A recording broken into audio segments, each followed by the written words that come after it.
So I was on a live earlier, and the gentleman was saying that there's no free will, like you have no choice because God already knows everything. And you can't. There's not enough space to comment everything. But what I was thinking about was, you remember those games they used to play in school, and I think they even have them with some of the games now. I've seen my children playing where you have a choice to make, and depending on what the choice you make, the story goes on and different things may happen or not. You may have success, you may win things, or you may lose some things or whatever.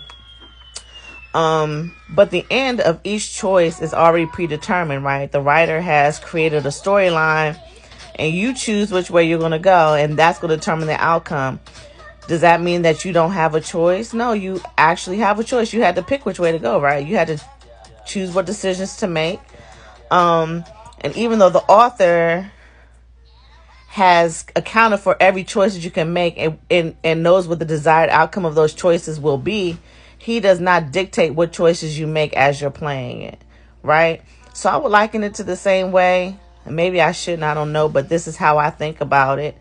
I talked about this in, I think I said this before in my girlfriend's Bible study, that if you're looking at it that way, then you're not looking at it as God's controlling the narrative. He's controlling what you're going to do. And he really didn't give you choice. And, we know he's all knowing. He knows the beginning from the end. So you can't take that away from him, but you can't take away the fact that you have a part to play in your life, that there may be some predestination, but you don't know what that is.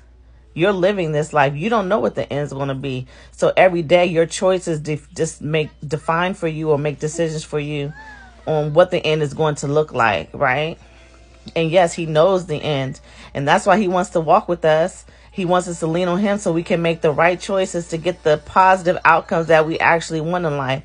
But the good news is that even the things that happen that we don't want, the things that we don't like, he still uses it for our good, because that's what the word says. He uses all things, the good, the bad, and the ugly, for our good in the end. So I don't know what you think about that.